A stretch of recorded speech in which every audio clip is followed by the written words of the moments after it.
Have you ever had someone mock you so casually, so confidently, that it almost felt like they were enjoying your discomfort?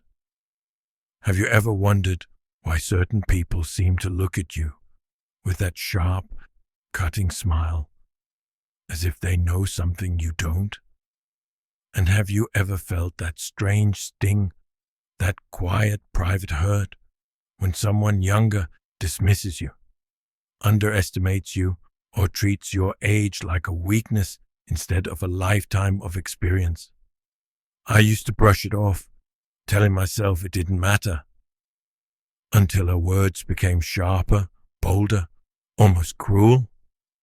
And just when I thought I could keep pretending I didn't care, my son leaned in one evening, his voice low and trembling, and whispered something that made my entire body freeze. At that moment, I realized her mockery wasn't what it seemed at all, and the truth behind it made my blood run cold. At first, I tried to convince myself she was just having a bad day, maybe even a bad week, but her comments kept landing like tiny knives, quick, casual, and meant to cut.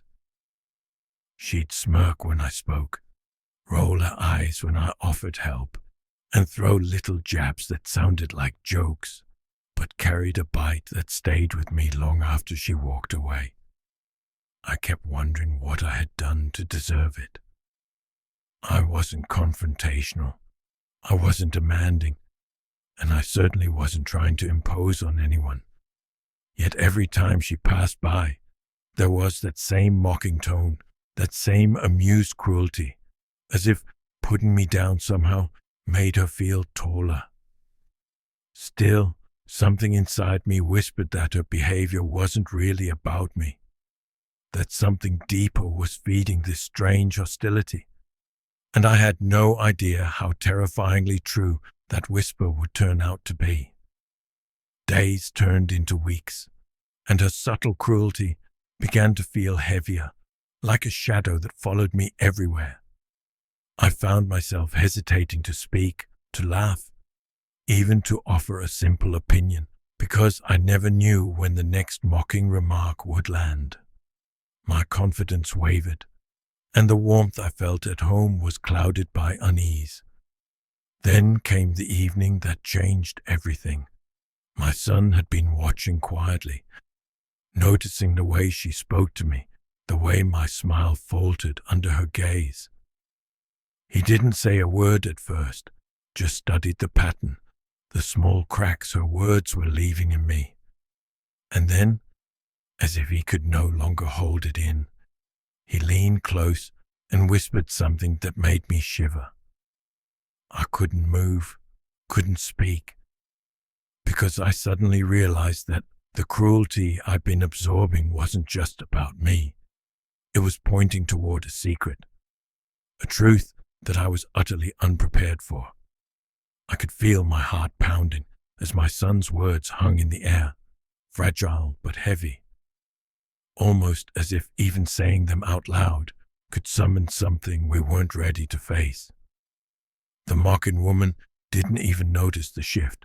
Her laughter continued, sharp and careless, but I saw it now, with new eyes, through the lens of my son's sudden intensity. He looked at me, his expression serious, almost frightened, and whispered again, this time urging me to listen carefully. Every fiber of my being screamed that the truth he was about to reveal would turn everything I thought I knew upside down. I wanted to ask, to demand he tell me, but a part of me hesitated, afraid of what lay beyond those few hushed words. And that hesitation, that fear of knowing, made my curiosity spiral into something almost unbearable.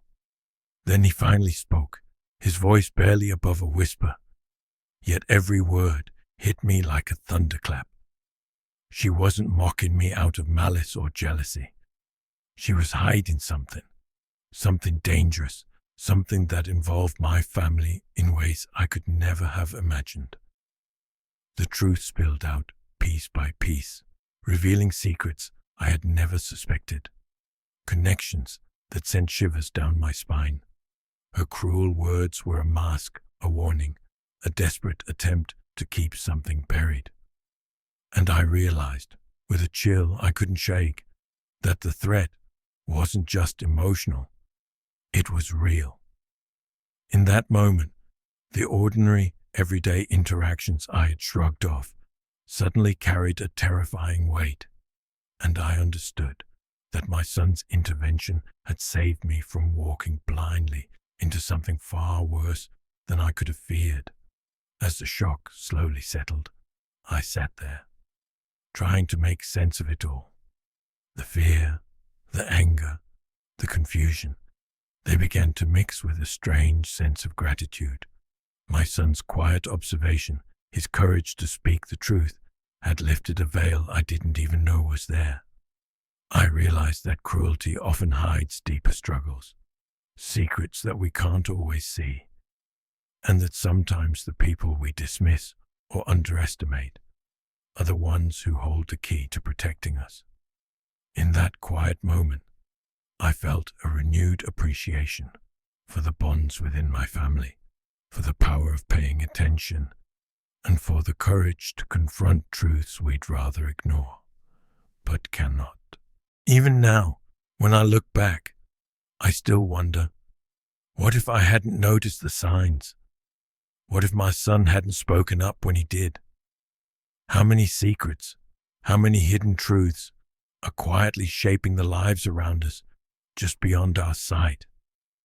And if someone you trust or someone you think you know were carrying a secret that could change everything, would you want to uncover it, or would you risk staying in the dark?